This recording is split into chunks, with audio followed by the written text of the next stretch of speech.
first time and sharing space with you all. As a resident of and someone born and raised in Southeast Los Angeles, which is another community previously selected by CARB, my family and others in my community have been impacted by toxic air pollution from industrial sources firsthand. And so, although I cannot fully understand your unique lived experiences with air pollution that come with living in the Shafter community, I deeply empathize with you. I stand in solidarity with you, and I'm invested in ensuring that all of your voices are being heard. And AB617 implementation efforts are guided with your feedback at the center. Today, I'm joined by my colleagues, Dr. Amy Ramos, who is here today to support the overall AB617 implementation in the Valley and supporting our live streaming. Dr. Gemma Cardona and Jessica Silva, who are both here today to support with technical support by monitoring online engagement, taking notes, action items, and co-facilitating. Please don't hesitate to reach out to our team with any questions. You can direct message us on the chat at any time. Thank you for taking time out of your busy schedules to be here today. We value your ongoing commitment and your engagement in this process. And it is because of you that your community will be able to develop and implement new strategies to monitor air quality and help reduce health impacts. I'd also like to thank those of you who attended the agenda setting meeting. Today's agenda topics are designed to provide updates on action items from the previous meeting, provide a street infrastructure projects update, a Serp incentives measure funding follow-up, and standing updates. I'd like to acknowledge that today we don't have a community co-host. We strongly encourage anyone who is interested in co-hosting to join us. Please feel free to reach out to any of us if you have any questions or are interested. I'm going to share my screen.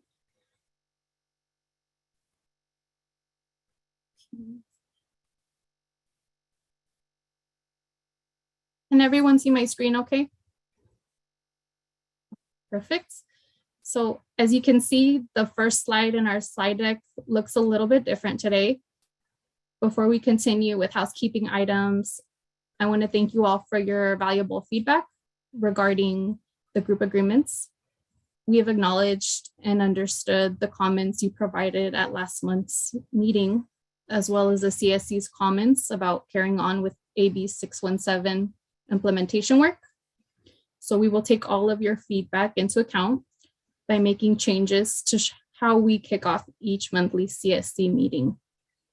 We will continue to present and follow current group agreements. And instead of taking time to read the group agreements aloud, we will post them at the beginning of each meeting so that folks can review them as they settle in. We welcome additional feedback from you about these changes. Vanessa?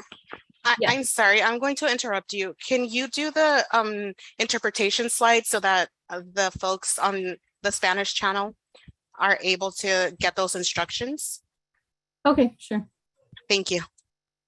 Oh, I didn't realize I was moving from one slide to the other. Sorry about that. So we'll start off with the interpretation instructions first. If you are a monolingual English speaker, please select the world-like interpretation icon at the bottom of the screen, then select English. If you're using Zoom via a telephone or a tablet, you'll select the 3 dots to see more options, followed by interpretation and then English. I will now pass the mic on to Lingüística to read these instructions in Spanish. Thank you very much. Buenas tardes a todos, bienvenidos. Como siempre tenemos interpretación simultánea en el español disponible para ustedes. Si usted ingresó por medio de una computadora, va a ver el icono de un mundo en la parte baja de su pantalla. Seleccione el canal de español y los invitamos a que seleccionen silenciar el audio original. De esa manera solo van a escuchar a una persona y no 2 voces a la misma vez. Si usted ingresó con un teléfono móvil o con una tableta, tiene que tocar su pantalla, buscar los 3 puntitos que dice más o more. Tiene que seleccionar donde dice interpretación de idioma. Después seleccione español. silenciar audio original y en la parte de arriba el botón que dice listo, done o finalizar para que pueda escuchar la junta completamente en español. Thank you.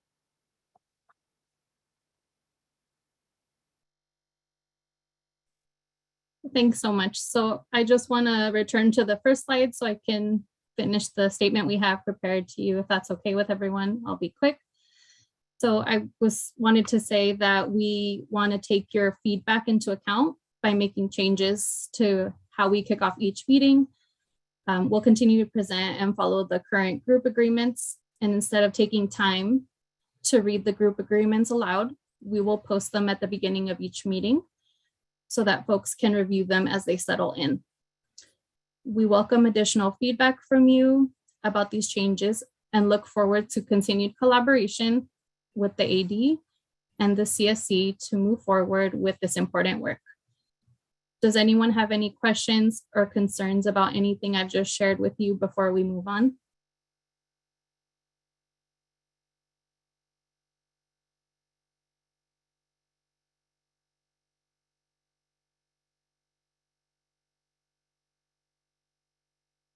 Okay, I will move on to the next slide.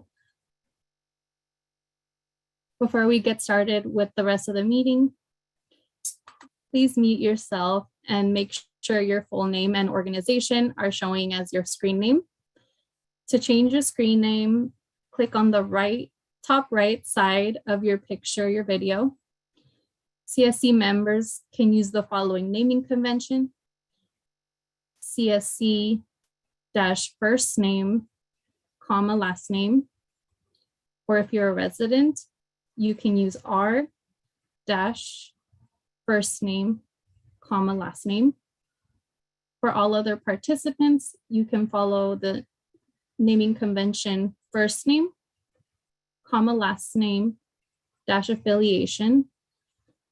If you are part of the Air District or California Air Resources Board, you may use AD or CARB as your affiliation. If you're part of the general public, you can use P. And for all other organizations, you can write your org name behind the last name. Also, please note that this meeting or the meeting host may update your screen name during the meeting.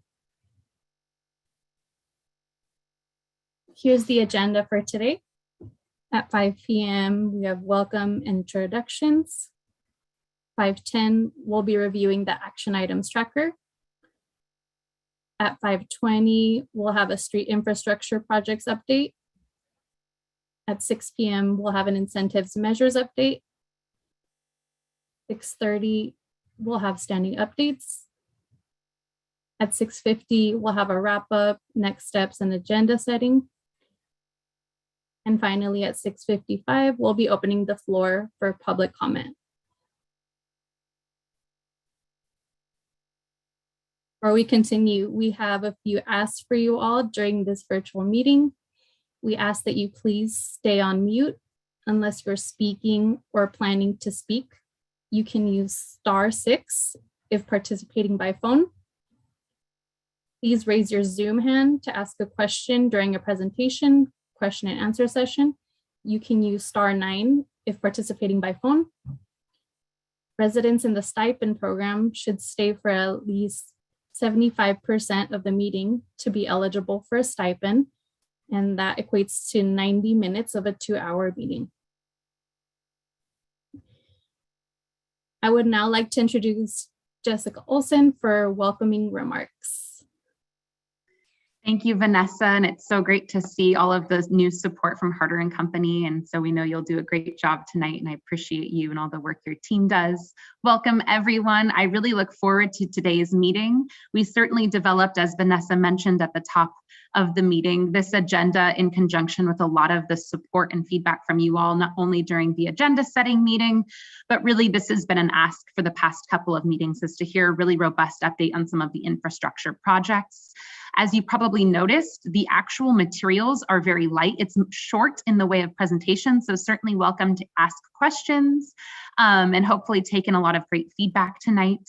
I will say, I apologize. I am home with my daughter without any help, unfortunately, tonight. So if you do hear Monsters, Inc. in the background or you hear a little baby, that's just me and Eleanor. So thank you so much for your patience. And it's just kind of the world we're in right now, which is always been fun. And I do appreciate the noises I hear at your home too, because we're all living our real lives. This is in the evening, so that's totally understandable.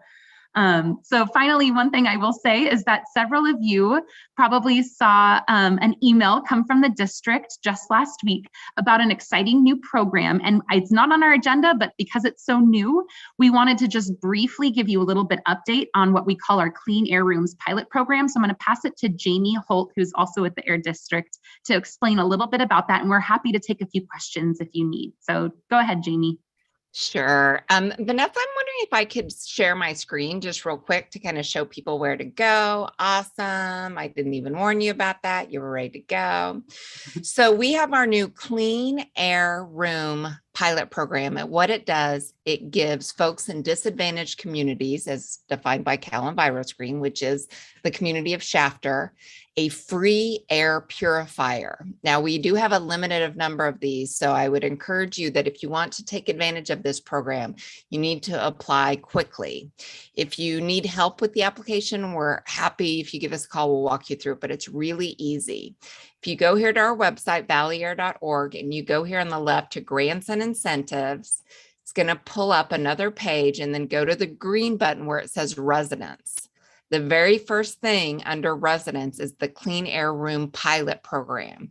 You click on the pilot program, you can read a little bit about what it does, but the button you want to hit is apply now. I also want to point out that once you're here, you can change the language.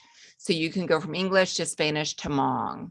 And once you get here, hit the green apply now button, and it'll start working you through the application. It's really easy. We'll check your address, make sure you're living Shafter. And then you'll just need to upload some document confirming that you live where you say you live. It might be a utility bill, a phone bill, a rental lease, some type of letter or document or something that says that that address is correct. Then what will happen, we're working with Ace Hardware, and you will get sent to you, hopefully within about the next 2 to 3 weeks, an air purifier. And it's one of the little in-home air purifiers. They'll purify a room up to about 250 square feet. So we recommend like a living room or a bedroom. We recommend that you, and you plug them in. They don't use a lot of energy. They're basically a little fan that's running air through a filter.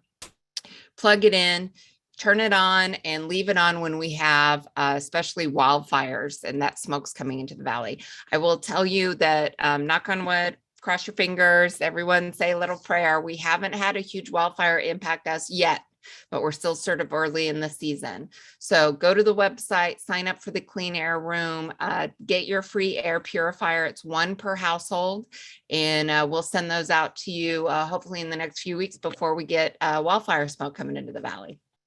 Thanks. Thank you, Jamie. And with that, Vanessa, I'll pass it back to you to move along the agenda, and unless there's questions for Jamie. I see Linda's actual hand. Sorry, I can't find the little button. No, you're good. I was just wondering if you had some type of little flyer or something that we could help to pass out throughout the community on social media. Could you send it to us? We do. One got emailed out a little over a week ago, a little flyer, and we will resend it out. Yep. I'm going to ask Zong to make a little note to get those out. Zong may even be able, because she's more talented than I am, to drop it in the chat. Did Zong send it? It was sent, yeah, probably from Stephanie or Zong or Heather. It was from the AB617 email. And it probably would have been over a week ago. I believe it was actually maybe on the 1st. I think but we're happy to resend it, Linda. No problem. Okay, thank you. Sorry, I don't have it. Yeah, no problem.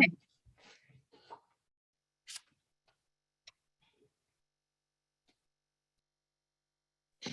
It came from Heather, and it was August the 2nd. And I did it today. It's super easy. Click, click, done. I only had to upload something, a proof of residence, but it's super easy. Well, so just so you know, I'm glad it's super easy. Don't be surprised if there are little kinks in it. This is a pilot program. And again, we're just kind of dipping our toe in the water here. The goal is to get some information about how it works and then hopefully open it much more widely in our AB617 communities and potentially, again, valley-wide.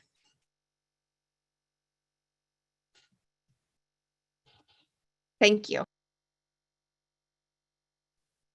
Thank you, Jessica, and thank you, Jamie. I'm going to continue on to the next agenda item. So as you know, transparency and accountability are vital for the success of AB617. To continue developing transparency and accountability, we continue to memorize action items during the meeting. The Air District has been consistent with updating action items developed during our meetings to ensure community members' voices are heard and to track the progress being made toward implementing your suggestions. The most recent version of the action items tracker can be found on the Chapter CSC website or by clicking the link in the agenda. We know the Air District is actively working toward making progress in the action items. As Zong reviews the action items tracker updates, please feel free to ask for clarification if you need it. As a reminder, we create action items in real time during each CSC meeting and share those new ones at the end of the meeting. I encourage everyone who has suggestions or additions to any action items that should be tracked to raise their hand and share those with us. I would now like to invite Zong to review the action items tracker. Zong, please go ahead whenever you're ready. Thank you so much, Vanessa. Let me go ahead and share my screen. Can you see it all right? Let me know. Awesome. Let me know if it's big enough or if I need to zoom out or zoom in a little bit more. So from there, we've got quite a few from the last month, from our last CSC meeting on July 11th. And I'll go ahead and get started. Our first one is that during our last meeting, we had some new infographics that we shared with the CSC, and we got some really good feedback, and we've updated them, and we will be sharing them during tonight's meeting. So I look forward to that. The next action item is the air filtration measure. We are in the process of putting that together. So as soon as we have that ready, we will share that with the CSC. The next one is an action item with vegetative barriers. And again, this is going to be something we're going to talk a little bit more about this during tonight's meeting. So please, there's going to be lots of information. So continue to pay attention or, hear more about it in the meeting later. And then also the next action item is on the van, our air monitoring van, and a request to move it to the east side. And we are in the process of doing that. The van is actually being repaired at the moment, but we're hoping to have it up and running, and we'll be out there in the next week or two. The next action item is on an update on sidewalks and bike paths and road repair, and that's something that we are planning to do during tonight's meeting as well. And then the next action item is a request for the recording for the DPR statewide notification workshops. And on this action item, we have it linked to the July 14th meeting. So if you missed that meeting and you want to watch it, please go to our action item and you can take a look at the recording. And again, the next item is with bike lanes, and we'll talk more about that tonight. And then these are past items. And I did want to share a slight update on this one from May 9th. We did reach out to Richland School District, and unfortunately they weren't able to make it to tonight's meeting or next month's meeting, but they did let us know that they are working with PG&E and the contractor on the charging infrastructure project. And then this one is also where we'll be talking about this during tonight's meeting, which is an update on sidewalks. And then these are some of the completed ones from last month's meeting. That the first couple items are with the group agreements, and the next item that I did want to point out is that we did have an update. This is requests for a list of businesses and those that receive incentive funding. So now if we have it up on our website, it's under the funded projects list, and it is on the main Shafter website. I wanted to go ahead and click on it so that I can share that with everyone on the CSC. And so here is the main Shafter website. This is an Excel spreadsheet. So this is where you can find it right here. And it is bilingual. So all you have to do is click on it and it will pop up down here. And you just need to open it. And then you can open it. Sorry, my computer is slow. Something I'll just add while Zong is opening it. We are going to also upload it in PDF for those that are unable to open it in Excel, but we did want to make it filterable so folks can take a look at it, you know, and sort it if they would like. I do apologize. Oh, there it is. Can you see it okay, or? I don't think it's sharing, Zong. Okay, let me, sorry, apologies.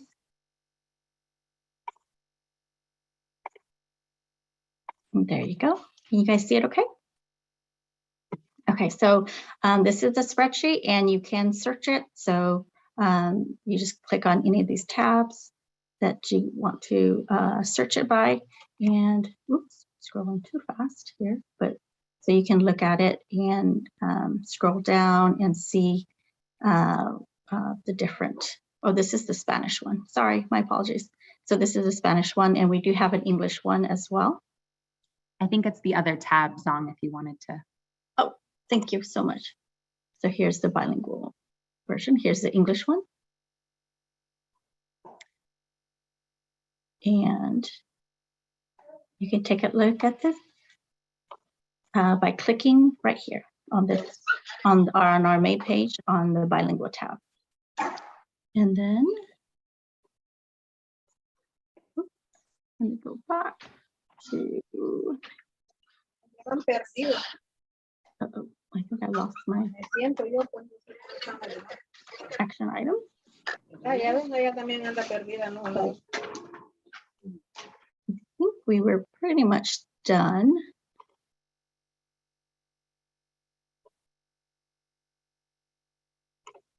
Yes, so those are where we ended up right here. And then the rest of the action items pertain to the different movements in terms of funding that the CSC decided to make during the last meeting in terms of moving the funds to different measures. So that's pretty much it for the update on the action items. If anyone has any questions, please go ahead and raise your hands. Otherwise, that's it for action items. Thank you, Zong. I see that Annabelle has her hand raised. Annabelle, go ahead.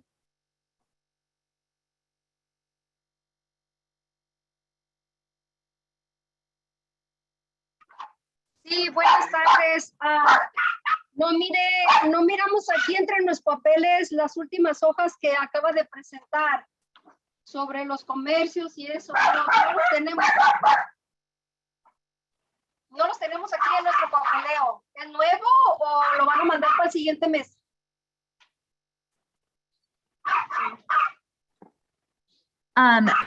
It's not, and maybe I can help you answer that. It's something we plan to post. We weren't planning to send out, but we're happy to send out in the next packet if you want, if you'd like. Porque nosotros queremos tener récord de todo lo a donde están mandando o quieren mandar los fondos. Yeah, so yeah, we can certainly send when every time we update it, we can send it with the packet. So that sounds great. Thank you. Gracias.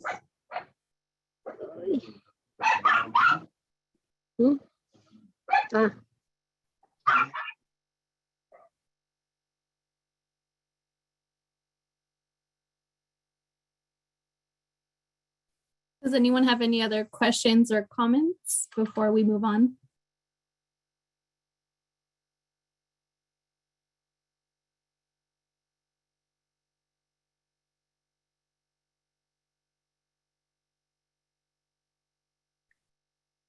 Okay, thank you, Zong, for presenting the action items tracker today.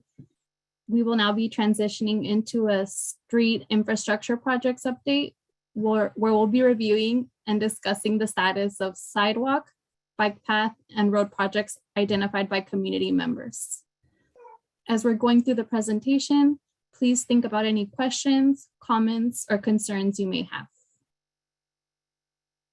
Jessica, would you like to take questions throughout your presentation or after? I'm happy to take them throughout, and I do have, primarily we're focusing on the city, but of course we'll update on the county project as well. And I do have folks here from the city and the county, so I'm sure they're also happy to answer the questions with me, and so I think that works for us. Perfect, thank you, Jessica. I would like to remind everyone to please raise your hand to ask questions and wait to be called.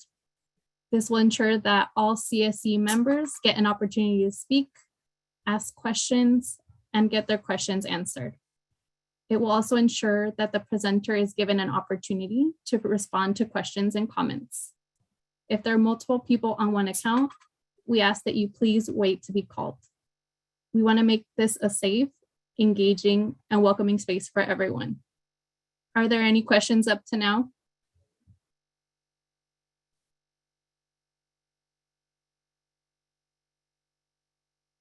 Okay, it looks like there aren't any questions or comments. So Jessica, you're free to start the presentation whenever you're ready. Thank you. This was much easier to work from home with the baby when she wasn't super mobile. So Eleanor might help me right now. We'll see how it goes. This is Eleanor. I think last time you all saw her, she was like a wee little baby. So thank you for being patient. And I'm going to go ahead and share my screen, but if I do drop off for a second, luckily there's lots of folks who generally know what's going on, so I appreciate the support.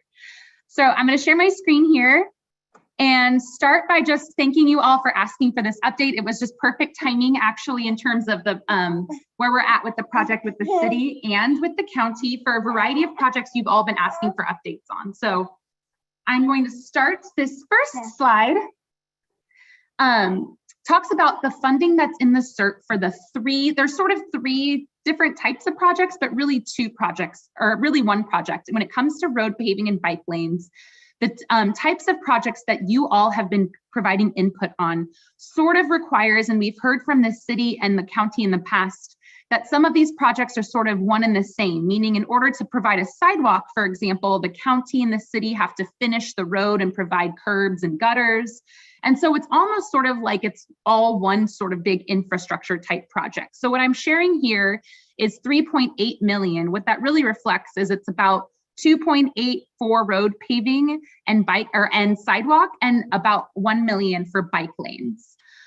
There's two projects that we're happy to report after working with the city and the county and hearing from you all on your priorities that we want to talk about moving forward. The first that I'll share is with the city of Shafter. It's a project along State Route 43. It's a map that was sent, or that was part of the presentation that we first posted. And it's a lot about that Apple Market area that we hear so much about from you all. The second project, you all already gave us the go ahead and we talked about a while ago. I just wanted to confirm again that we're moving forward with that Kern County project in the Mexican colony area.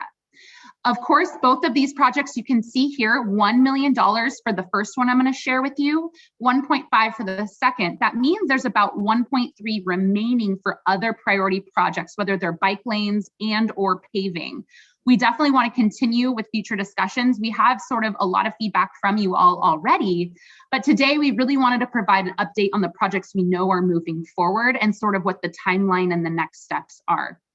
In the meantime, of course, Vanessa, I know you know this, when I'm sharing, I can't see some of the chat. So feel free, Vanessa, to interrupt me if something in the chat comes up or hands are raised that I can't see.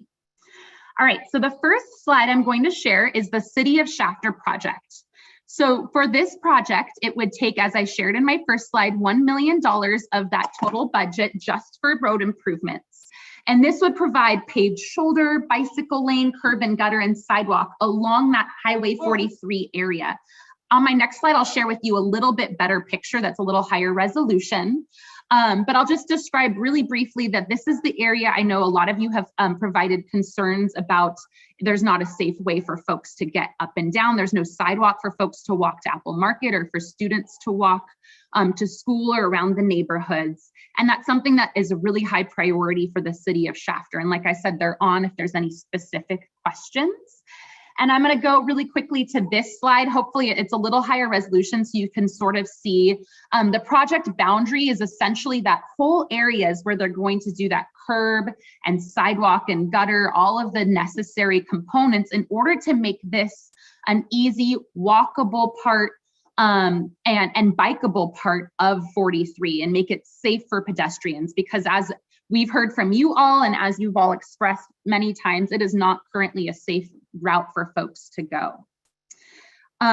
So that's kind of our first update. And I don't know if we want to pause if there's any questions or comments, or even if there's just like general like support. We're excited about this project moving forward. Like I said, in 2 more slides, I'm going to share timeline for both this and the county project from the district's perspective.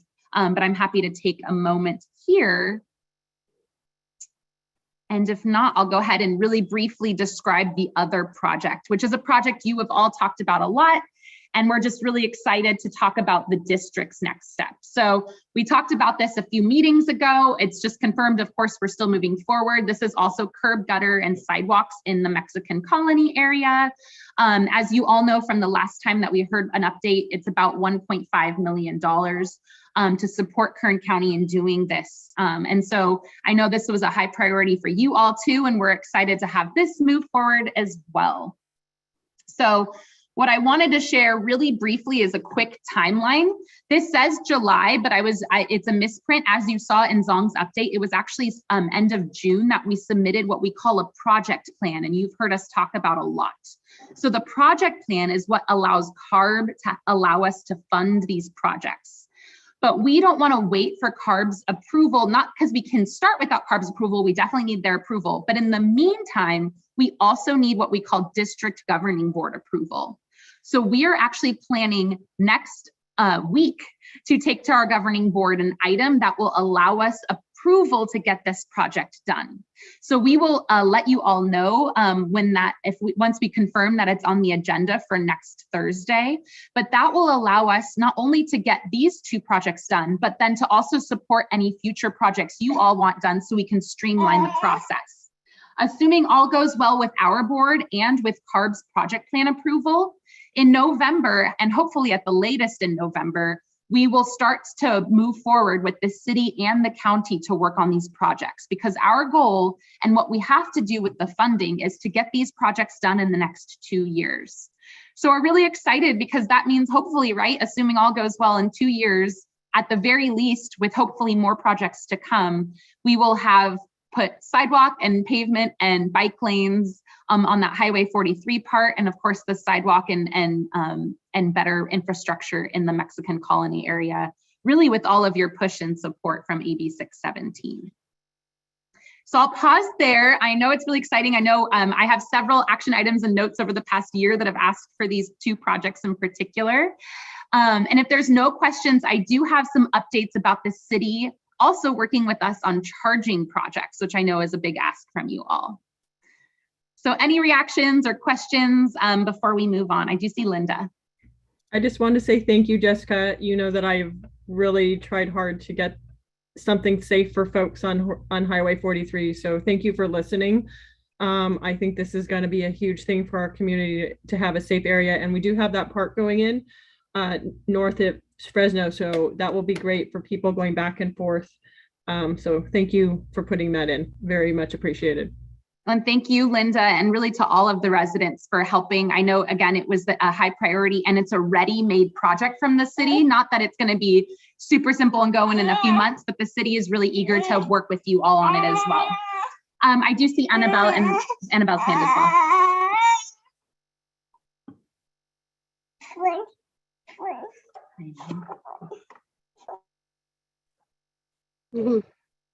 Ahí está. ¿Eso ya está acordado con el condado o el condado va a dar otra parte?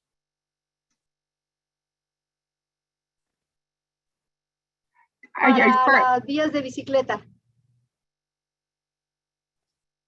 The bicycle lane, you're talking for a 43 or for Mexican Colony? Okay. For 43? No, para la 43. Yes. Yes. So 43 is with the city. And yes, they are in agreement to do, and I'll go back to that project really briefly, so I can just share with you again. Actually, the city is the one who came with us to support this whole project and to give us these maps. So yes, the city is in agreement to do everything that's listed here. So paved shoulder, bike lane, curb and gutter, and sidewalk. I do know that they have to work, of course, with Caltrans since it is a state route, but they are ready and eager and agreed to do this. Oh, gracias. Thank you. Awesome. Well, any other questions? I saw another little hand. Linda, go ahead. Is there any way that we could have this presentation sent to us just so we could share with other people in the community? I know they're going to be super excited for this. Okay, this thank you. presentation is posted. And so I don't know, Zong, can you drop it in the chat? Thank you. And I did see a hand and then it went down. I don't know if there was another question. Okay. Well, let me know if something else pops up. I do have a couple more slides in particular that related to the city and kind of all of their really good support of this, the funding coming from your Serp. So there's two sections. This is related to charging stations. So to charge electric vehicles, I know Kitty, yeah, Monsters Inc., right? It has Kitty. Charging stations for electric vehicles. And there's two areas. One is on the corner of Ash and Beach, and the other is at the Future Transit Center on the corner of James Street and Lerdo Highway.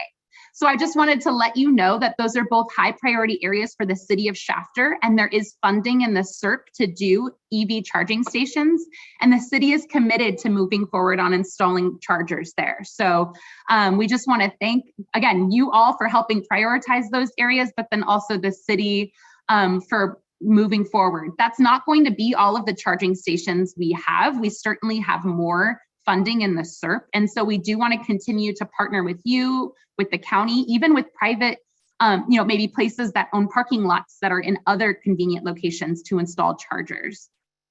Go ahead, Linda. I just had a question on these chargers. For the park, for example, I was just curious how many we were going to get and then how fast they charge. And then this strip, is this over by the city yard? I was just wondering how many, is that going to be for like more of like transit type things? Is that going to be a faster charge? Or I was just kind of curious what was going in there. Those are great questions. I do have Steve and others, and maybe I'll put them on the spot really briefly to explain a little bit about the city's plans. I will just say from our initial conversations, it will be a mix of sort of like super fast, so like the level 3 chargers, and I think the level 2 chargers as well. And then from my understanding about the area of Ash and Beach, I do think it is near kind of that, like, some city property. But I don't know if Steve, not being able to see and being a little squirmy right now, is able to unmute and share that a little bit. Oh, no, that's fine. The one on corner of Ash and Beach, that is actually the parking lot to the Public Works Department as well as the corporate yard. If it's hard to see, but where you see it says corner of Ash and Beach, to the north of that is the future community park that we're currently working on with Shafter Rec and Park. And so our thoughts are is probably about 6 to 10 charging stations along that northern strip. That's a very long strip. It wouldn't be that many charging stations, but about 6 to 10 charging stations along that northern strip. Either type 3s or type 2s. I'm not certain at this point what the mix would be, but they would be pretty quick to the very quick charging stations. And then if you notice the transit center, actually what's going to happen is in that southeast corner of that sort of pie is actually going to be a parking lot, because right now we're actually creating a bus turnout to get the bus off of Central Valley Highway, which is kind of dangerous parking a bus on a highway, getting it onto an arterial road like James Street, allowing the bus to pull in, having sort of a transit station with a bathroom and a little bit of playground area. But the big thing is going to be this parking area. And we're going to have also level 2, level 3, or type 2, type 3 charging stations. Again, about the same amount, about not 10, but more like probably about 3 to 5 in this area, so that people could park, take the bus, charge their car. I mean, that in theory is it, or just having a convenient charging station in the downtown core. And that's kind of where we're at right now. Linda, did that answer your question? Thank you so much. And I think it's a great idea to have it over by the new rec park for folks coming in. That's really great. Thank you. Thank you. And thanks to Steve for helping support that. So actually, in terms of infrastructure projects, really, I have this final slide for questions. We do have a little bit of time. I think I actually don't have my agenda up, Vanessa, but on this item, do we have a little bit of time to take just extra feedback? Maybe even just like 5 minutes, because we do have some funding left over, whether it's you raise your hand and share a little bit because we have the city and county on, or you just drop in the chat specifically about bike lanes and road improvement projects. Just share some thoughts, because it'll help us sort of work with you all to prioritize maybe some next steps we take with the remaining funding. So I see Linda's hand. So as I've mentioned in other meetings, I am very concerned for the kids that are going to be going to the location of the new rec center, because it is across Lerdo Highway, right? It was also brought to my attention that if the kids were crossing from the west side of town, coming west to east down Lerdo Highway, the south side of Lerdo does not, and actually the north, does not have a sidewalk crossing or a safer area over the railroad tracks. And I was just wondering, with any extra money, could we provide, I know we can't make a bridge, but just something for them coming to the east, because that is going to be very dangerous. And even if we did have some bike lanes, I don't know who owns the property. If we could have it come out, maybe the street over by where the youth center is, there isn't a traffic light. We'd have to have a bridge, but just something to kind of throw out there is for the kids, because I see a lot of kids now that have to get themselves to practice. And it's where they come now, it's pretty safe. They can cross with walkways and things. And I just am concerned of them traveling down Lerdo Highway over the railroad tracks, where Central, it's a very awkward, and I'm happy to take pictures and send it to you all so you can see it, or a video. It's just a very awkward area with cars. So just wanted to bring that to your attention if we do have extra funding. Thank you so much. To add to that, one of the things that may be a little bit of a constraint is that there's supposed to be grade separation with the high-speed rail in that area.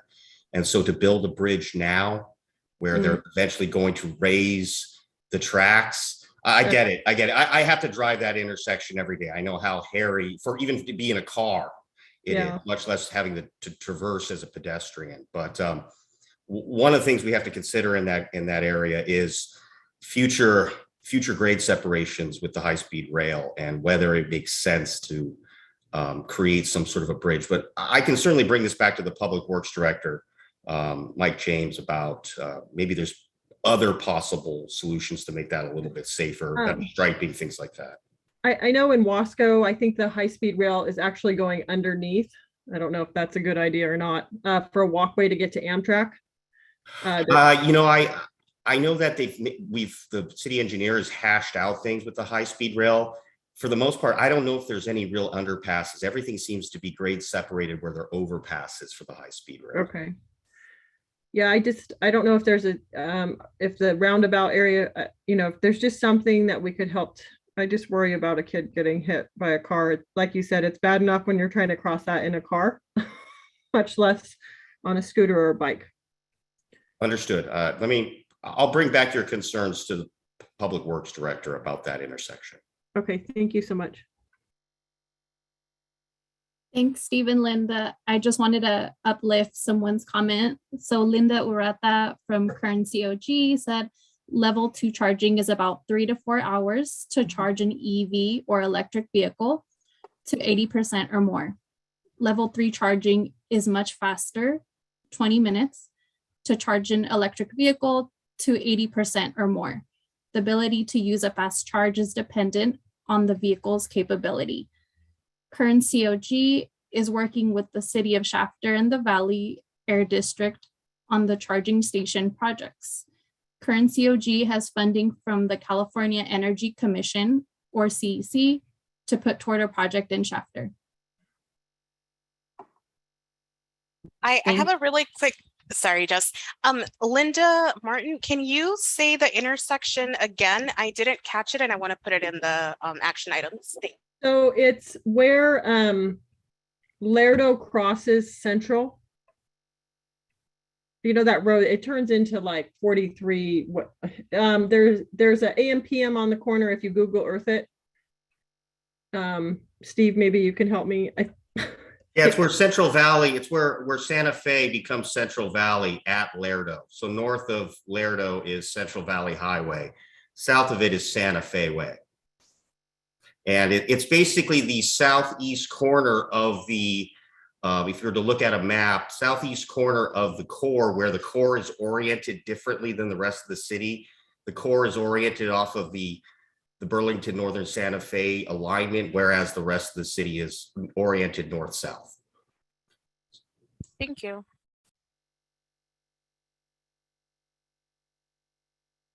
And thank you. And I appreciate Linda's constant engagement on this. I appreciate the city and Kern COG, and of course the county for the participation, really the whole time we've had AB617 on hearing all this input and feedback.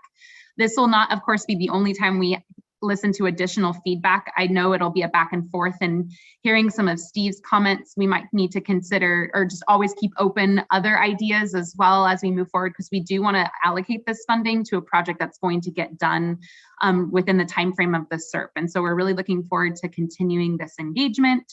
And again, for folks, I know Zong dropped into the chat the link to the presentation. Please share it with folks. It will be really exciting. And we certainly, once we're really kicking off and going, we'll continue to provide updates and have the city and the county and others provide updates to us. And so with that, Vanessa, in terms of actually that first agenda item, we wanted to save space for lots of questions, but we're actually done early, so. Sounds great. Thanks, Jessica, for the presentation. Thank you, Linda. Thank you, Annabelle, for staying engaged and for your questions. Does anyone else have any other questions or comments before we move on?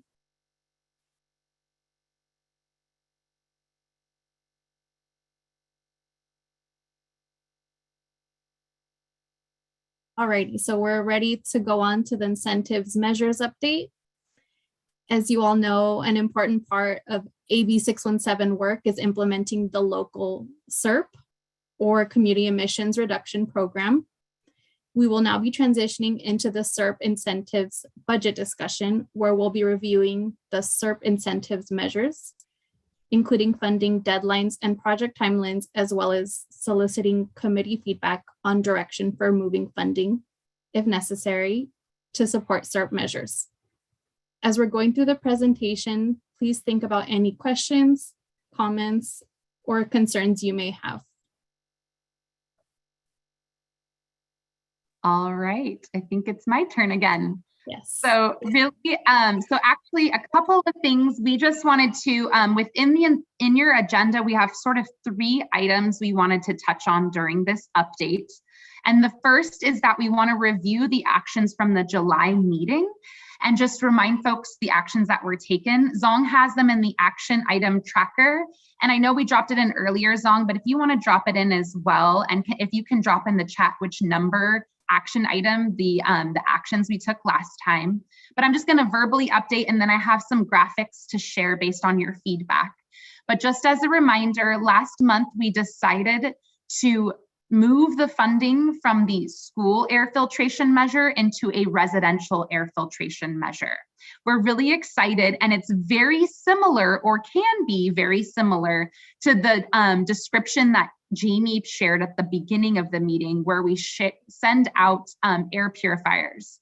But we do want feedback from you all, and we're hoping at our next meeting to have an in-depth conversation with you all just about how we can move that project forward.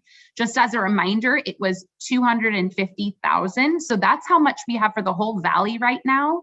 And we're just going to focus that same amount of money just on Shafter. So we're really excited to move that. We're really excited to get that going. And I'm going just to let you know that we plan in our September governing board meeting to get approval from the district to do this. So we want this to be a fast moving measure. It was a very high priority for you all, and it's just a confirmation. I'm just verbalizing our commitment to that measure. I have two more quick things, and then I'll go to Annabelle's hand, which I see. The second one is that it's confirmed, and we will also just let our board know, but it is confirmed that we moved $1 million to vegetative barriers.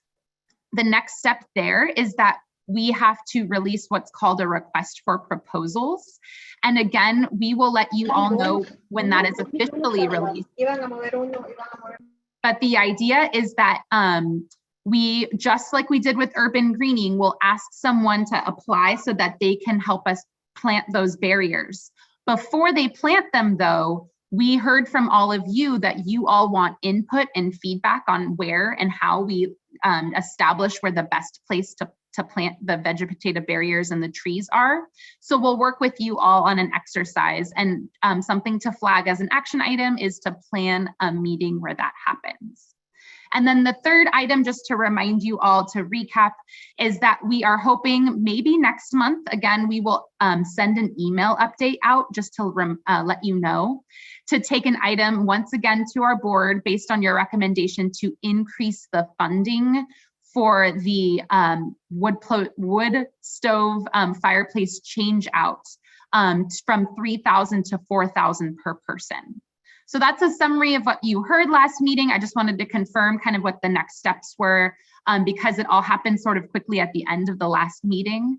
And I'm actually about to share, you all had great feedback on some of the graphics we shared, but I do see Annabelle's hand and I do want to answer her question first. So go ahead, Annabelle.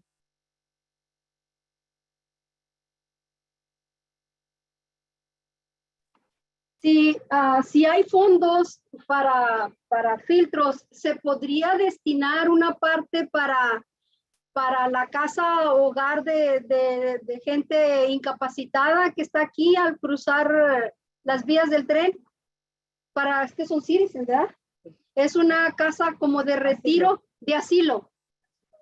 Está muy deteriorada, le faltan camas, alfombra, ventilación, cobijas. Si acaso pudieran ponerle cosas de filtros para los cuartos, porque es deprimente cómo están ahí, y al rato yo voy a estar ahí, yo no quiero estar así. Sí me gustaría que los ayudáramos, porque es gente vulnerable y está muy olvidada de la ciudad, olvidada del condado. Entonces, si tenemos un poquito de dinero, ¿por qué no compartirlos con ellos? Ellos no tienen voz, no tienen voto. Ana Valle, tal vez el asilo de ancianos sea privado, un negocio privado, y tal vez no necesita dinero que se le dé, pero si no necesita dinero, entonces es como presionar a los encargados o la obligación de quien tenga que tener lo básico para estas personas, porque estas personas no tienen cobijas, no tienen cama buena, no tienen lo necesario para vivir lo poco de tiempo que tienen que vivir. Entonces, de alguna manera, presionar a las personas responsables de que tienen que tener lo básico y los suplementos necesarios para que esas personas estén ahí.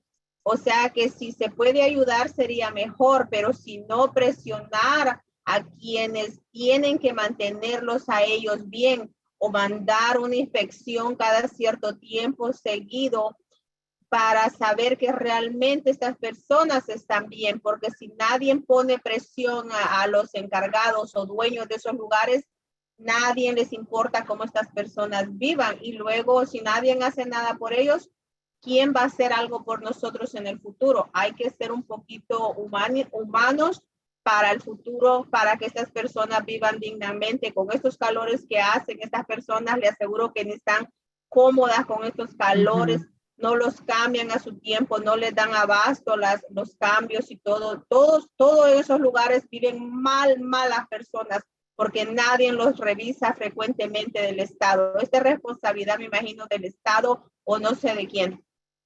Gracias. Thank you. So one thing I can say, and I'm really glad, I think we should put on the agenda for next meeting is talking about at least what we can do in terms of some of the funding you've already moved around is what we heard last time. And I think we can do it with really working closely with CARB is it doesn't just have to be residential air filtration, but it can be air filtration for populations that need it, like daycares and preschools and adult care facilities. I think that could be something we could work with CARB on getting approval for, because right now that's not the case. And I've heard it from you all about daycares, and I'm hearing right now about additional places. And I think that's why it's important that we put it on the agenda, and that can maybe be part of the approval we look for from CARB and from our board is not just for residents, but other vulnerable populations that live in home, care facilities, or like I said, daycares. We do have the funding, I think, to your point, to do something like that. So I really do appreciate that thought. I think being creative with this, I think the last few meetings, we've made some really great strides on being creative and thinking differently than we did when we first wrote the Serp. Thank you.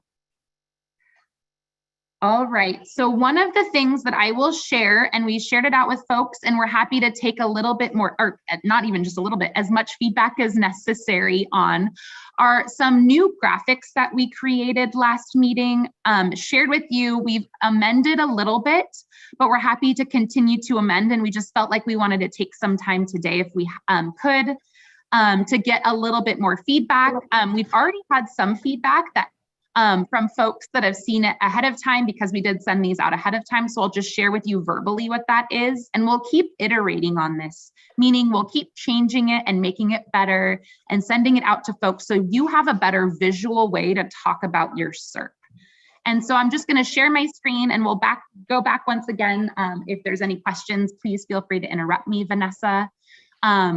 So this is that first, we shared this last time, and it's a breakdown of the Serp measures and the target reductions.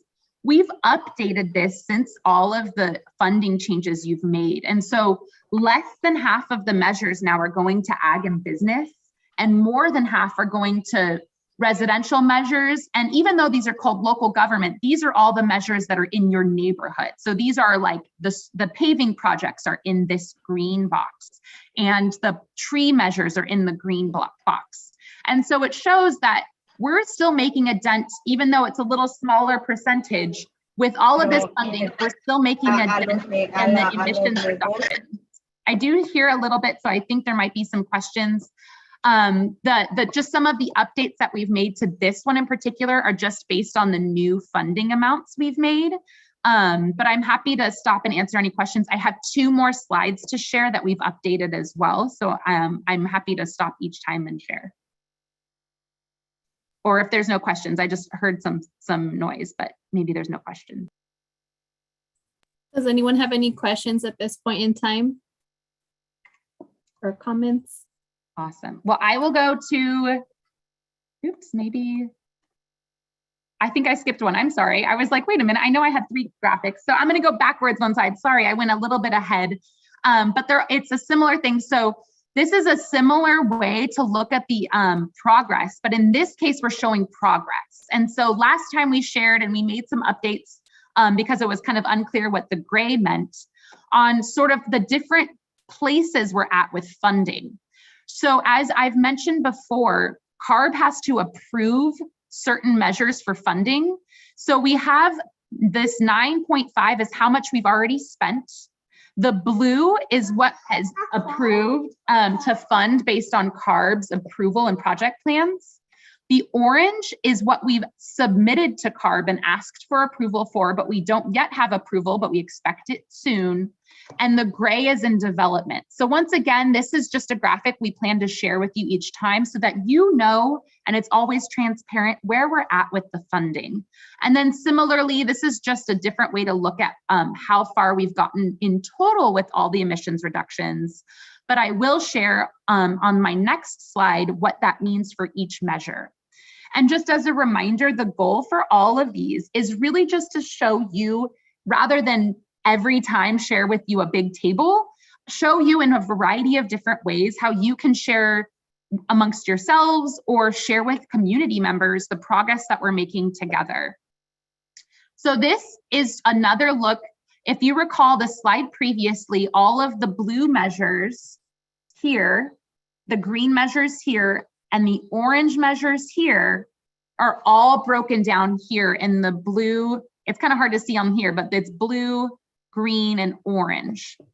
So the goal here, once again, is just to share with you by each individual component how far we've gotten or how far we have to go in achieving those emissions reductions. So like I said, our commitment to you is to update this every single month so that you know how far we are, you can hold us accountable, because one of the main components of the Serp and one of the requirements from CARB is to have what they call metrics for tracking progress. So what are the numbers we're going to use to see if we've made any progress in the community? As you all know, progress is measured by more than just emissions reductions. We've learned that from you all. It's not just about, okay, did we get the most emissions reductions, but it's in conjunction with, are we making sure we're reducing exposure by giving folks air filtration? And so we wanted to share with you some of the different ways, but maybe there's more ways we can track progress, and we definitely want to continue to hear from you. I have this next slide because I was unable to fit them on one slide. It's everything I just showed, but in Spanish. Hopefully all of the folks that require the Spanish version of the slides got the packets that we sent, but I'm just going to pause really quickly here to share the Spanish version. While I'm here, is there something just in general, as we look to continue to make these tools a little easier for you all, that you all think would make it easier for you to understand where we're at with the measures? We have definitely a little bit of time right now, whether you raise your hand and we have the discussion, you put it in chat, or you can just give us a call as you're kind of digging through this or thinking about tonight's meeting. And just 1 second, I think my daughter's eating cat food. So you think about that for 1 second. I'll be right back.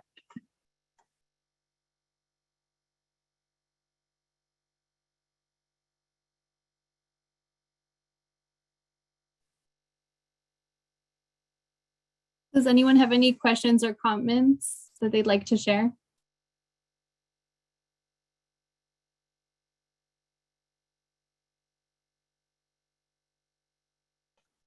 And like I said, this is not the only time, like we won't always take this much time to share it. Of course, we have lots of feedback we need from you. You want two? Okay, there's two. We always want your feedback. So you're welcome to give us a call. I do see a couple of hands raised, so that's great. And I'll go with Annabelle and then Michelle. Ana Valle, tengo una pregunta con referente a los filtros y de lo que van a dar los para purificadores de aire. ¿Este servicio va a ser solo para Chapter o para diferentes condados? Such a great question. So what Jamie described earlier is for the entire valley. It's something separate from 617, but you are all welcome to apply right now. What we described that you all made a decision about last month is just for the Shafter AB617 area. So that's in addition to the one that Jamie just mentioned. And that's the one where we want to, at the next meeting, get feedback from you all on some of the things we can do to be creative. Maybe it's not just for residents, maybe it's air filtration for residents and preschools and adult daycare or adult care facilities or daycares. But that is separate. The one Jamie mentioned is open now, and it's available for residents today. And I know that a few of you actually already applied. And so thank you for doing that. Yeah, doggy ate some, huh? Thank you, Anna. Michelle, please go ahead. On the No. the last chart that that it would help me. Oh yeah, I think Annabella's sorry, Michelle. Can we go back to Annabella? She was talking. Of course.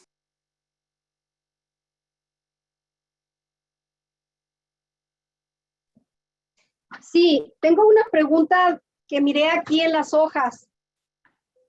Hay una cierta cantidad que falta de máquinas eléctricas para cortar zacate.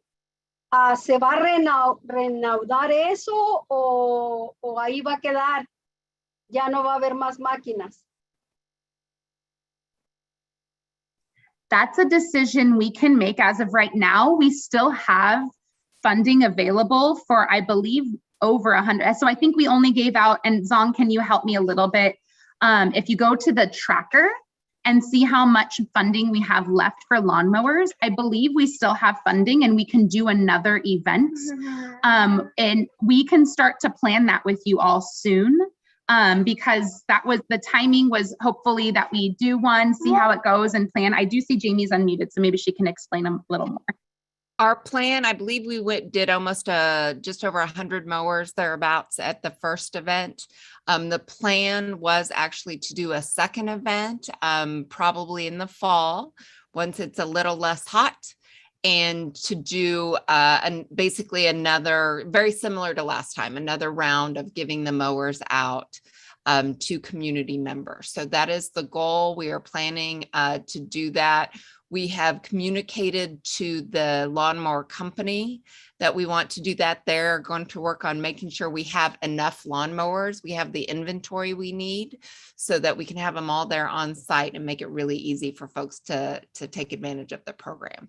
But we'll be coming back to you probably maybe at the next meeting to find out maybe a weekend that works best and figure out a way to do it. Thank you, Jamie. Y otra pregunta. Aquí hay una lista, aquí hay un fondo para señores que cortan zacate, para cortadores de zacate. ¿Qué se va a hacer si no conocemos personas que se dedican a trabajar las yardas? O sea, mi esposo corta la yarda aquí, yo no tengo persona que me corte la yarda, pero si en caso, en el futuro, no se encuentran personas que nosotros conozcamos, ¿qué va a pasar con esos fondos que están aquí, que son para ellos? Que me contesten. Can you talk a little bit about the commercial lawn and garden and like who's like eligible to apply? Because I think that's what Annabella is talking about.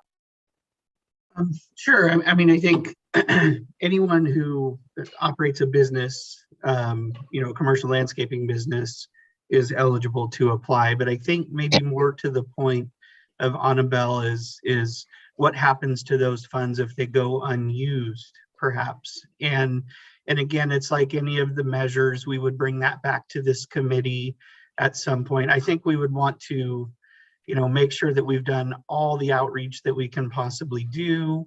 Reach out to, there's the municipalities, school districts, all of those folks are eligible, not just, the landscaping service companies, but if ultimately we don't get enough people to take that funding, then again, that funding would potentially be brought back to this committee to decide if there is another use for that funding that we would rather explore, just like we're doing with some of the other ones right now. So, we would hope that we would get people to take advantage of the program, but ultimately, if there is funding left over, it would come back to the committee to look at maybe allocating that to a different Serp measure. Annabelle, did you get your question answered or do you have any follow-up questions? No, sí me la respondió y lo voy a anotar.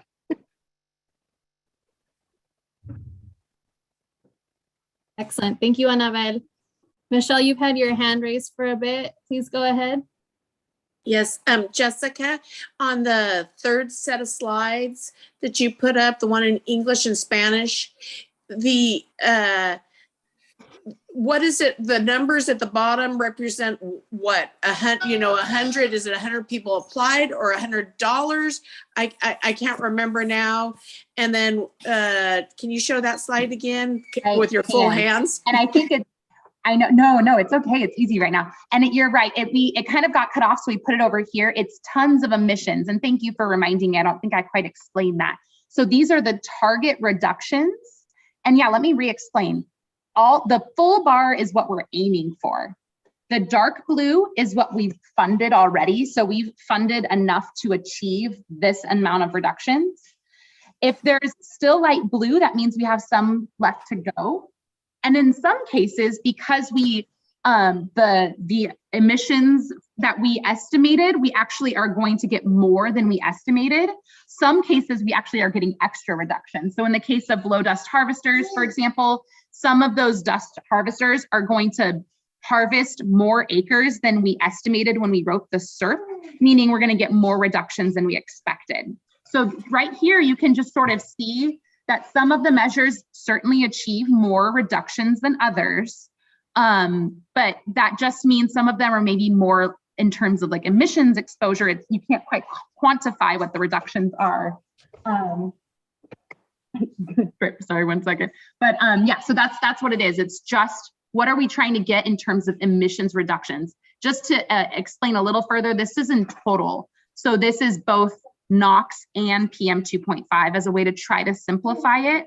All of this information, by the way, is still going to be in that tracker. If you recall, that tracker that has each and every single measure, and maybe I'll just pull it up, and Zong, if you can drop the tracker in here as well, and then I'm going to pull it up just to share with folks and remind us, because it's sort of been a while since we've opened it up.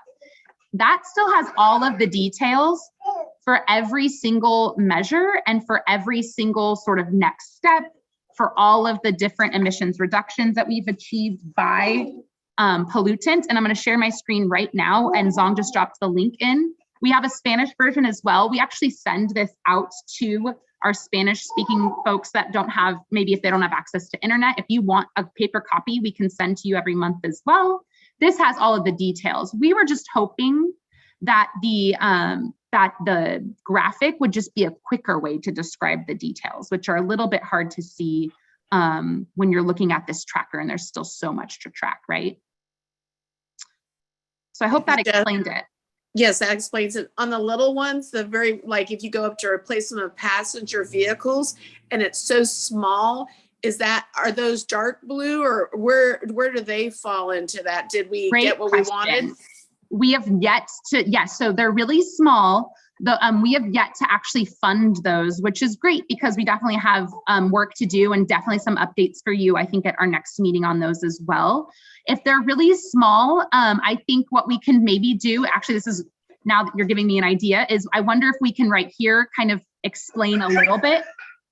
That means maybe whether it's achieved or 0, we can explain, since it's so small, you can't tell if it's achieved or target still. So maybe we can work with our graphics person to see if we can come up with a creative way to make sure you understand what the smaller ones are. Maybe we zoom in on the small ones or something. I think that would help. Yeah, totally. Or at least, or a number, if that, placement of passenger vehicles got you 25, maybe put 25 behind that or something. Right. No, that's a really good point. But just for transparency, we have yet to do the replacement one yet. So just in case that was your question.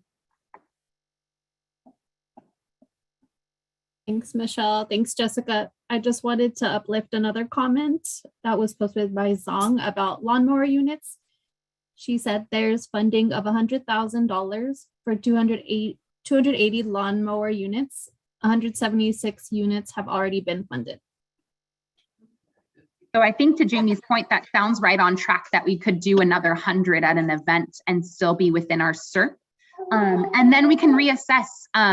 We can see if there's still a huge interest and need in the community about moving some funding. That's sort of the benefit to the work we're doing.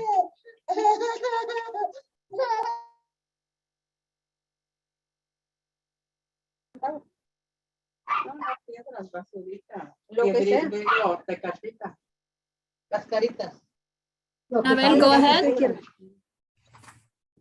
Sí, ahorita estamos conversando de que estos fondos, estos $100,000 que hay, mira, el agua está muy cara ahorita. Los rancheros pueden gastar lo que quieran, pero nosotros nos limitan por 3 días a la semana.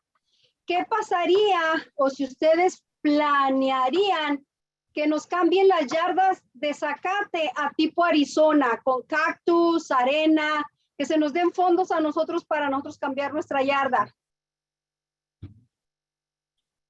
O se pueden mover fondos no precisamente de los jardineros, también de otro programa para las personas que califiquen y se puedan, porque ya está haciendo un problema regar nuestras yardas con el agua y con la ciudad que no quiere que botemos agua.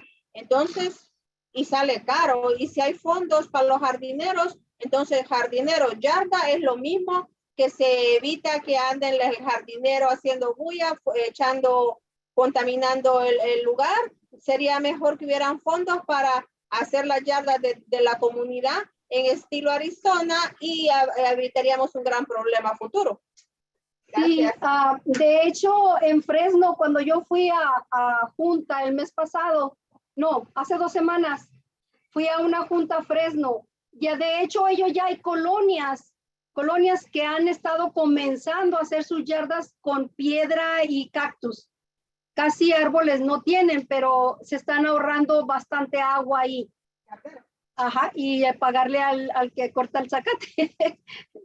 Así es que sí nos gustaría planear eso con fondos que se puedan recibir para esto. Gracias. So we've heard this a couple times very, very recently. I think the drought is on everyone's mind. We'll go back and look. I know there's other groups that and maybe we can partner with groups, I think, that fund this, I think more kind of in the water space. Because for right now, at least the way that not only the Serp is written, but really the target at the district is for folks that have these gas powered lawnmowers. Trading them out gives us a direct reduction benefit. But I do hear you, and we've heard that before. And to Annabelle's point, we've also heard of other kind of groups transitioning. And so on our end, we'll try to find and connect and do what we do best. Today is really about connecting with the city and the county. We'll connect with other folks that maybe work in this space to bring maybe outside, like you said, outside funding that's being used for this, and make sure folks are aware of any current programs that allow for that. And so that's an action item I think that Harder can write down for us to do. And then keep track of, right? In the meantime, I think this is going to be a growing concern. And I see Linda. I'm so sorry. I don't know why that hand raised. No, it's okay. Your hand is it's like easy to see. A while back, there was something where it was a fund. I don't know where, if it was through the state or what, where they were doing an incentive for like fake grass to help people out because of the water. But I don't know where that came from. I don't know if that kind of cancels out, because doesn't grass help with ox too? I don't know. But I was going to say, and I do think, and maybe that's some of the feedback we'll get.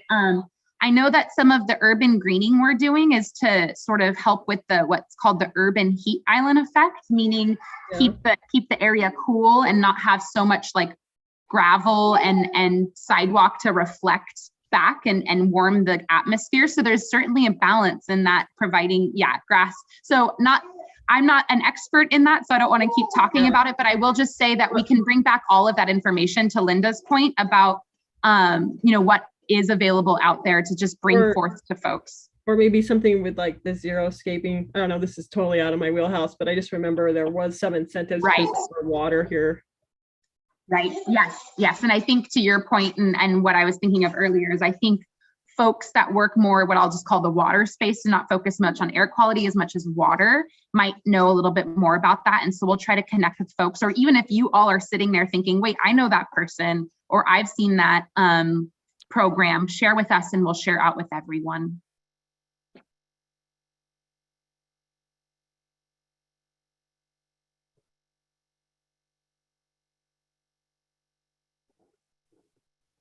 Thanks, Lyndon. Thanks, Annabelle. I just want to confirm that both of your questions were answered.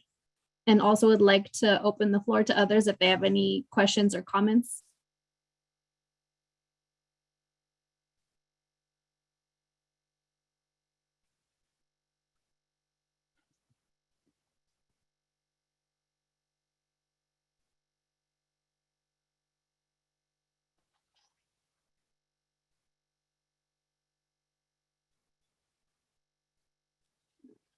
Okay, looks like we're all done with that agenda item. So now we can move on to standing updates. We will now open up the floor for standing updates. Today, we will hear about updates from community air monitoring, DPR, CARB, and Caltrans. Let's start off by hearing about progress from community air monitoring. Today, John Klassen will be providing us with an update. John, take it away. All right, thank you, Vanessa, and good to see everybody on here tonight. Just a few updates for you on community air monitoring and Chapter. We wanted to let you know that the first quarter of 2022, the quarterly report was recently posted on the Chapter Community Air Monitoring website that's available in English and Spanish. We've been working hard to reformat those reports so they're a little bit shorter, easier to read through, hopefully more valuable for the public to read through and get a feel for what the air quality for that quarter looks like through some different images and colors we placed in there. So take a look at that when you get the chance, and we hope to post the second quarter, which is April through June of this year, post that data pretty soon for you to review. It got brought up earlier tonight, but we've made some updates to the air monitoring van to get that operational again. And so we'll be working to continue collection of data in Mexican Colony. And on the topic of the Mexican Colony area that we want to establish a permanent air monitoring site at for PM 2.5, a long-term site. We've been working on collecting quotes for the electrical work that needs to be done there before we place a monitor in place at the site. And so we've gotten those quotes back. We have the details, and we're going to be moving forward with some of that work to get that done in advance of getting a monitor, a PM 2.5 monitor in Mexican Colony soon. So we'll keep you updated as we continue that work there at the site ahead of getting a monitor in place there. And that's it for my update, and I'd be happy to answer any questions.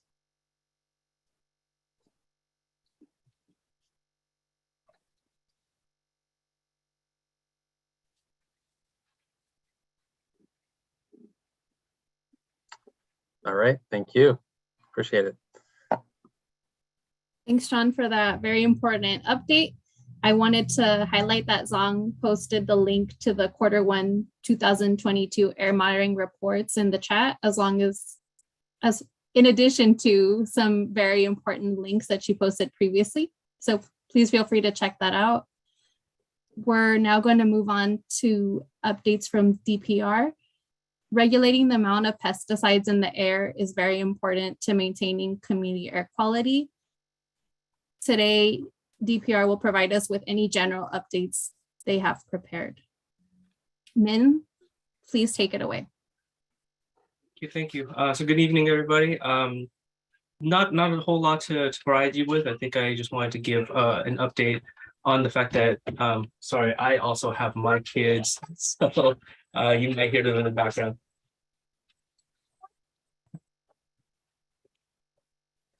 Sorry, they just kicked open the door. So yeah, just to really quickly, quite a bit of the pilot project that kind of stemmed from both Chapter and several other communities in the state. The group has worked on that. So that I wanted to, that will lead into our 1,3D regulatory rulemaking. And just wanted to let people know that we're kind of getting to the finish line on that. And we'll be happy to bring more information about that rulemaking as soon as it becomes available to the public.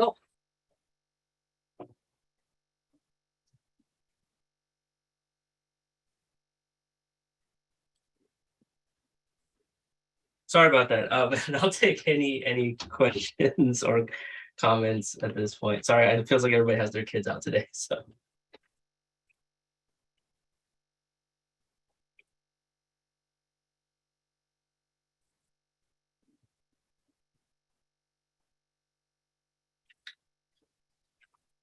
Seeing nothing, hearing nothing. So.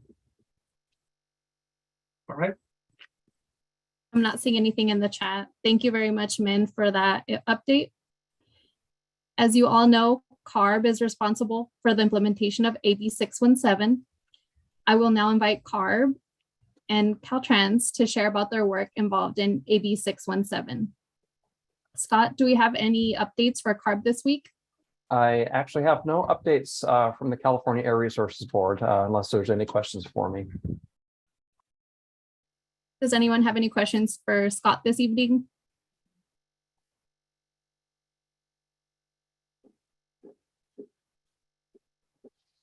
Yo tengo pregunta.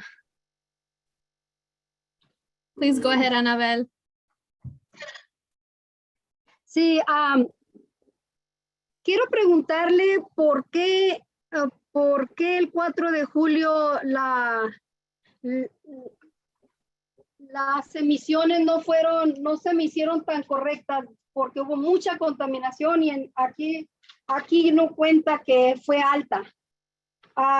¿Y por qué en toda la semana, desde el martes pasado hasta el día de ayer, no había información del aire, de la contaminación del aire? Se ponía que no había notificación. Quiero saber por qué, si al salir se notaba que estaba pésimo el ambiente. ¿Qué pasó? ¿No trabajaron los monitores?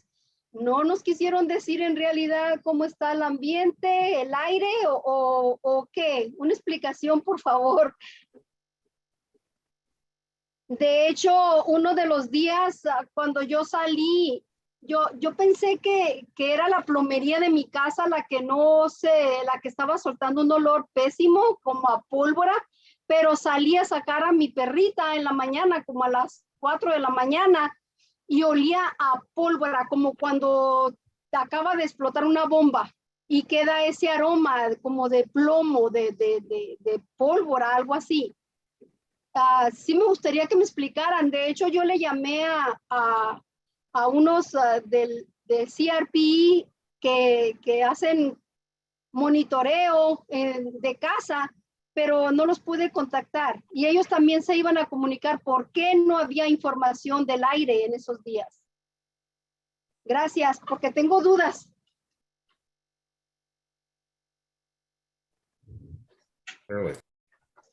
Hi, Annabelle. This is John Klassen. I was thinking about the last week. I wasn't aware of our system not operating properly in Shafter. We were able to view the data. So yeah, if you weren't able to see the data from there, then maybe something was off from our website. I'm assuming you're probably trying to access the data on the Shafter Community Air Monitoring website and it wasn't showing for you. So I'll have to go back and see if there's any issues, but the monitors were operating, their data was being collected. If you go on the Shafter website now, you should be able to click back to different days and view what was happening during those periods. But thank you for the information. We'll take a look to see if our system was working okay the past week.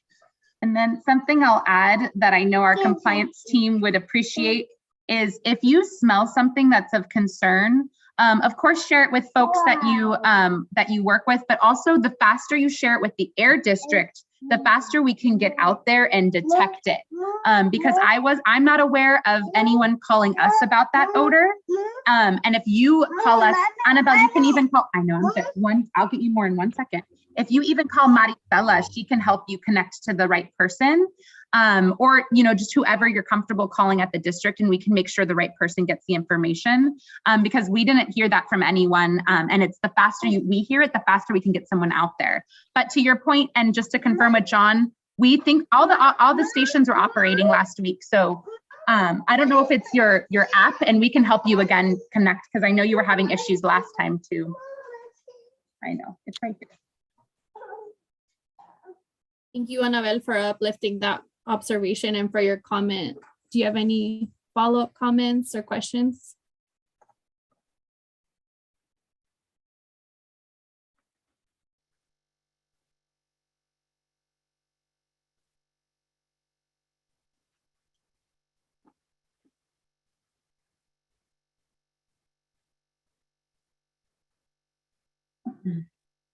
Okay, before we continue, are there any other community updates that our CSC should be aware of?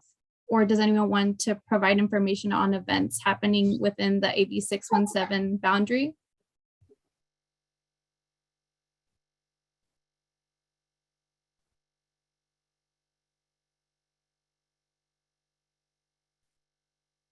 Vane, I think we skipped Caltrans. Oh, I'm so sorry about that.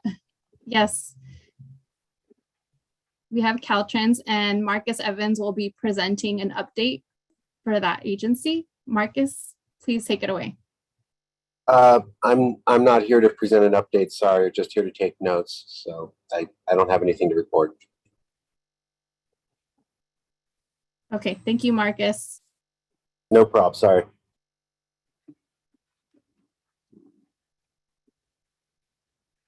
Does anyone have any questions or comments before we continue?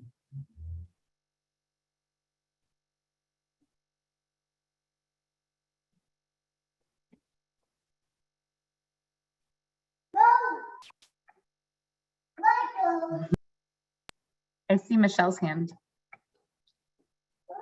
Oh, yes, Michelle, please go ahead. Just thinking about what Annabelle said about the fireworks and everything. There's our little small community, Shafter, is still setting off illegal fireworks in our neighborhoods and everything. I don't know if that's something that we could, I mean, any help would be appreciated anywhere on that. But they're still setting off stuff here. I don't know if that's something that there's funds to help with that with, or just try to see if we could get that to stop somehow. I don't know.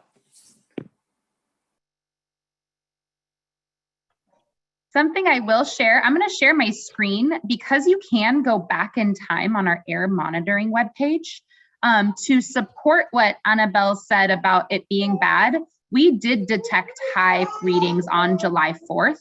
This is the Shafter DMV site, and you can see at 22, so that's 10 p.m. and then 11 p.m. you can see how high the readings got, where the rest of the day is in the good, what we call the good category. So certainly it looks like there was high pollution that day. And we did work with some residents and sent out, I think, to all of you, and I'm pretty sure this is the case, but I can certainly check a flyer to pass out to folks. But I think moving forward, and I don't know if Jamie has a little bit more on like how we've worked with communities on educating and communicating kind of in our capacity as an air district, right, to eliminate and reduce fireworks. Yeah, we put out quite a bit of information on trying to get folks to choose just not to use fireworks at all. It's really usually a community decision to ban fireworks, and we do know there are some communities that just totally ban fireworks. You can't use them. It's a little bit of a challenge because I know some of the nonprofits run the fireworks stands. So in some cases, like they're a big part of their fundraising for the year. But we got quite a bit of press this year, news stories, TV stories, newspaper stories on telling folks that they really, during the 4th of July, should not be using fireworks because it's really bad for air quality.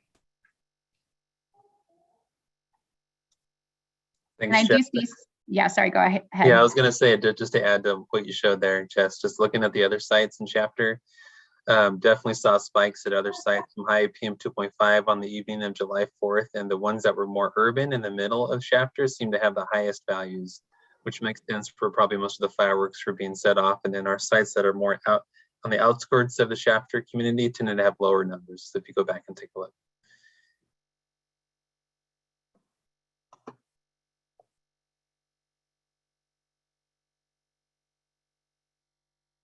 And then I see Steve's hand.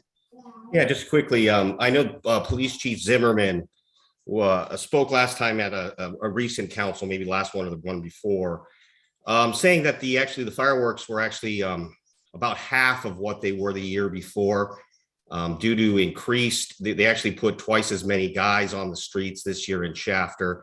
He says it's tough though. I mean, you have to see them do it, see their face in the dark at midnight. I know that the Kern County Sheriff's Office actually employed drones this year for a cost of about $20,000, and we're able to net a lot more violators, people that are using illegal fireworks. The reality is that Kern County has fireworks, and I don't see that ending in any foreseeable future. Now, of course, any person can petition either the supervisors or a city council to change the zoning ordinance. But right now, that's allowed in Kern County and in all cities in Kern County. And that's all.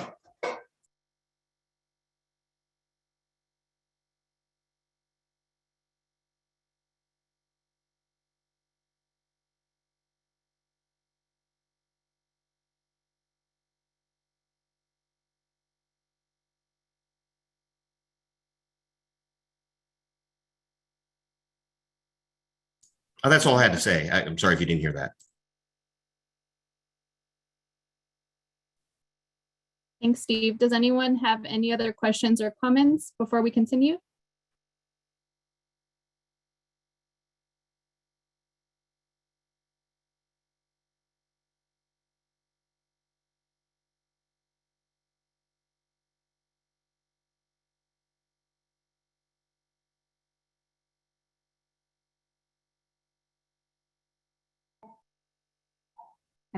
I don't see any or hear any. Okay. Sounds good. So now we'll continue on to our wrap up and agenda setting. Hema, when you can, please share your screen. Thank you so much. So we'd like to thank all of you for engaging in today's meaningful topics that help address your community's concerns around air quality. As we're approaching the end of our meeting, I'd like to take a moment to share a few key updates. As you can see on the screen, our next agenda setting meeting will take place on Monday, August 15th from 3 to 4 p.m. via Zoom. And our next CSC meeting will take place on Monday, September 12th from 5 to 7 p.m. via Zoom. On behalf of the Air District and Hardering Company, we would like to thank all the CSC members and the stipend program for sending in their direct deposit W-9 forms. We really appreciate it. There are still a few people that have not submitted their forms. Our team will be reaching out directly to collect W-9s. Please let us know if you have any questions on how to fill this form out. You can give us a call at 619-398-1980. We will now take a moment to review the action items captured in our tracker during our meeting today. My colleague Jessica will walk us through it. As she shares the action items, please feel free to ask for clarification or to ask her to update any actions to more accurately document any of the actions. Jessica, please go ahead whenever you're ready.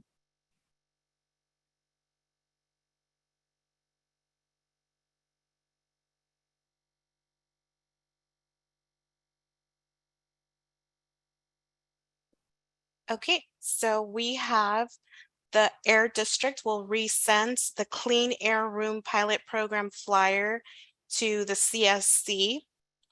The Air District will send CSC members printed spreadsheet or PDF for the funded projects. The Air District will seek District Governing Board approval for street infrastructure projects. The Air District will send the August 2022 presentation to the CSC to share with the community.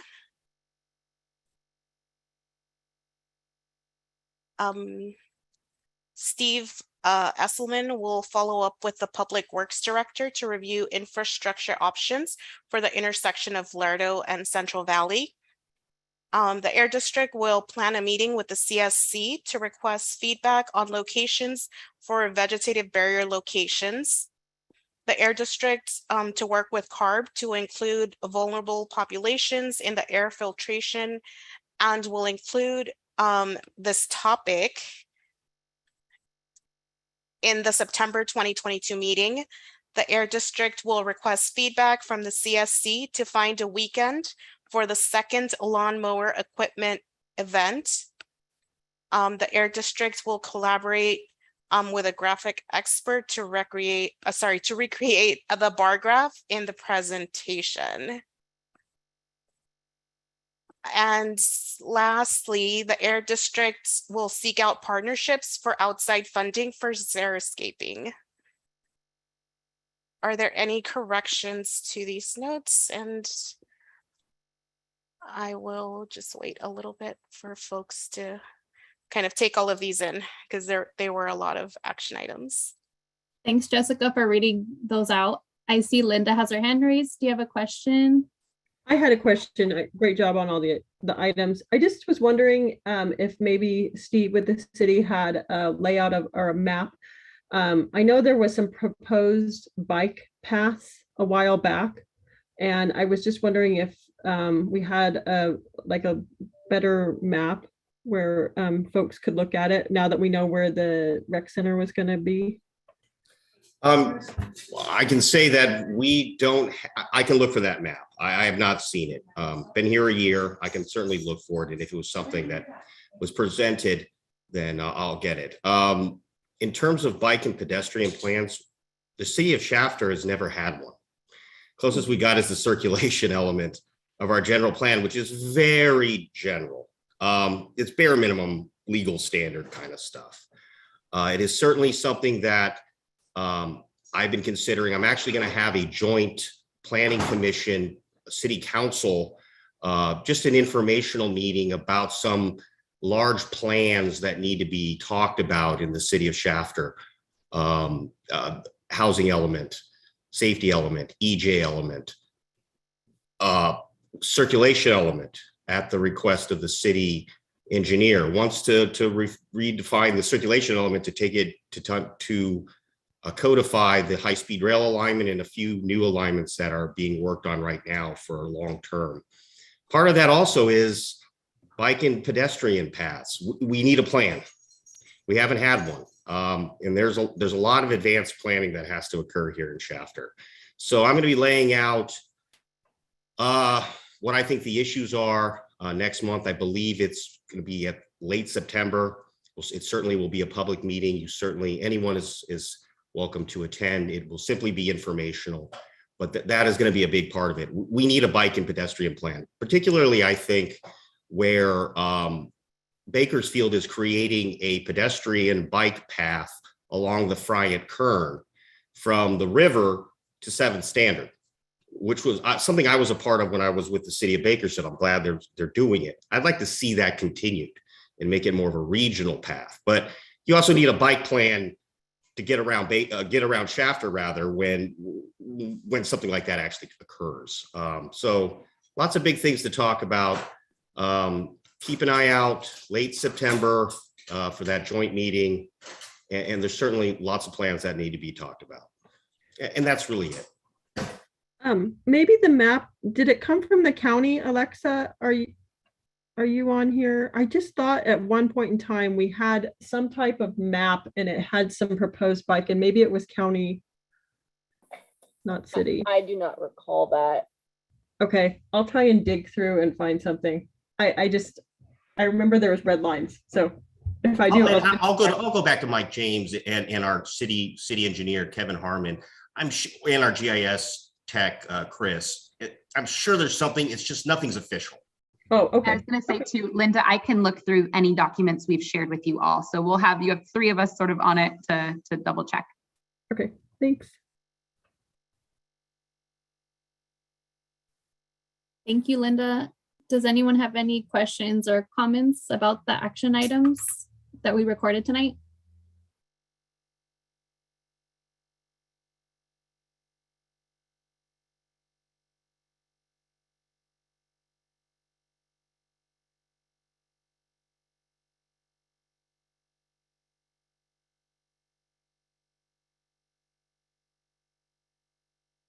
I'm not seeing anything. Okay, thank you, Jessica. We'll now move on to public comment. We're grateful for all that the CSC has shared during the meeting. At this time, we would like to open up the floor to the public that are in attendance to make any comments. Community members' comments are important to this process to ensure the program is shaped with the community's perspectives in mind.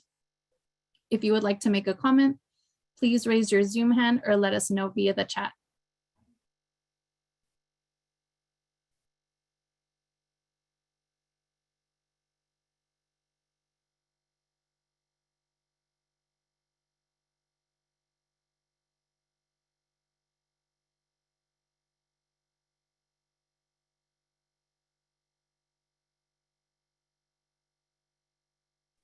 I see that Linda Urata has posted a comment in the chat that I want to highlight.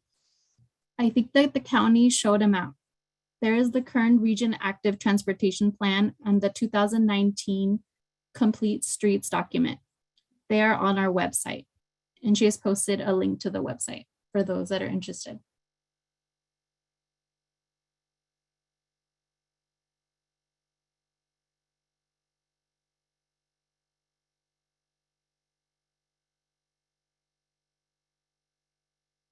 And I just want to confirm that there are no comments on YouTube either.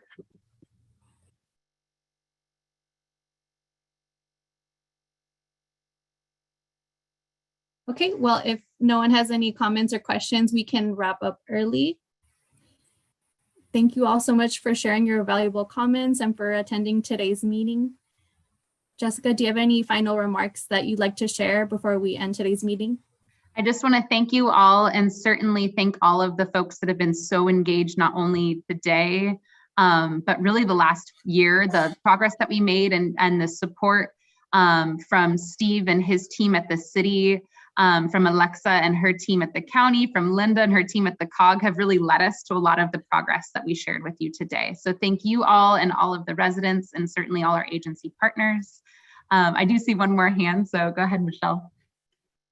I just can't believe your daughter is so old. We've been doing this that long. I'm like, my goodness, how did that happen? She's old enough. She ate a whole bag of chips, fed some to the dog, and then ate a whole banana in the time we've been here. So how did that happen? That's how long we've been doing this. She's like a real person. She grew up with you all. I can't wait in a couple years when we have those streets on 43 and some of the projects done to share with you. She'll be like starting school by then. So well, she's adorable. Thank you.